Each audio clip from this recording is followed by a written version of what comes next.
rassemblement syndical a eu lieu devant la préfecture de Metz samedi 24 avril 2010 pour protester contre un décret du gouvernement français qui va modifier les règles de calcul des allocations familiales différentielles pour des milliers de familles de travailleurs frontaliers.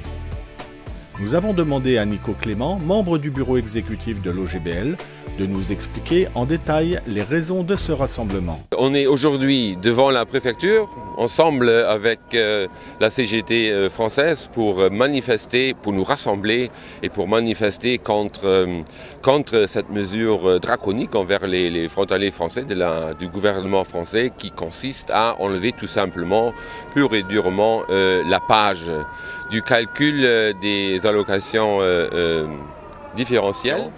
Et on revendique très clairement que ce décret soit abrogé, que finalement que le gouvernement retire cette mesure qui augmentera le chômage dans la grande région. Cette mesure qui s'inscrit dans les objectifs politiques de réduction des déficits publics qui découlent du pacte de stabilité de l'Union européenne est mise en œuvre par les gouvernements. La CGT Lorraine, l'OGBL et la CTFL dénoncent donc ce décret dont les victimes sont les frontaliers français et leurs enfants. Dans l'Assemblée étaient également présents Francis Herbet, représentant Christian Ecker, député de Meurthe-et-Moselle, ainsi que Christine Kant, conseillère régionale de Lorraine. Monsieur Herbet, vous êtes l'attaché parlementaire du député Christian Ecker.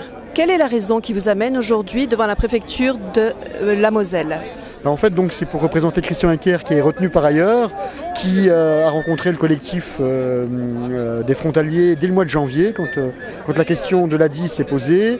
On a travaillé fortement sur ce sujet. Christian Ecker a interpellé les 126 députés frontaliers de France, avec la Suisse, l'Espagne, la Belgique, le Luxembourg, pour les mobiliser sur cette question-là.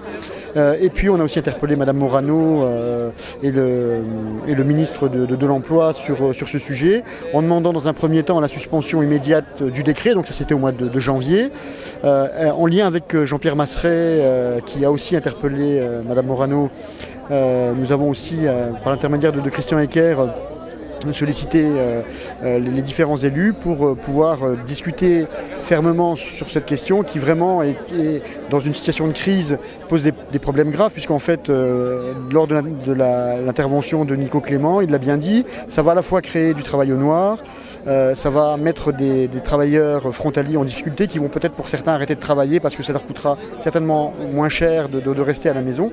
Donc c'est vraiment pas un bon dispositif dans une situation où l'emploi aujourd'hui est vraiment pas bon.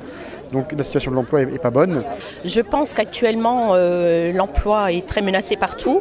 Je veux dire, on sanctionne des travailleurs frontaliers qui, pour beaucoup, le déplacement est beaucoup plus long, plus fastidieux, ont d'autres heures de travail qu'ici en Lorraine. Nous avons une opportunité qui est vraiment très intéressante de pouvoir travailler à l'étranger, mais en aucun cas nous ne pouvons perdre les acquis. Une délégation a ensuite été reçue par le préfet qui a promis de transmettre les revendications syndicales au gouvernement français. Pour ce qui concerne les démarches auprès du gouvernement, la ministre Marie-Josée Jacobs prendra l'initiative de rencontrer Nadine Morano, secrétaire d'État à la famille, pour un échange de vues approfondi. Ça va remettre en cause le pouvoir d'achat de plein de frontaliers. Et en plus, j'allais dire que les frontaliers, comme ça a été expliqué tout à l'heure, sont pris en ciseaux entre d'un côté les mesures du gouvernement français qui sabrent dans le pouvoir d'achat des frontaliers et de l'autre côté, du côté luxembourgeois, on a le gouvernement qui cherche à faire passer des mesures qui vont aussi être dramatiques pour de nombreux frontaliers. Je pense que si tout le monde se mobilise, si tout le monde ne se mobilise pas pour se battre, que ce soit pour certaines choses ou d'autres, on n'y arrivera pas. Alors on est là pour soutenir le mouvement et puis défendre les intérêts de tout le monde.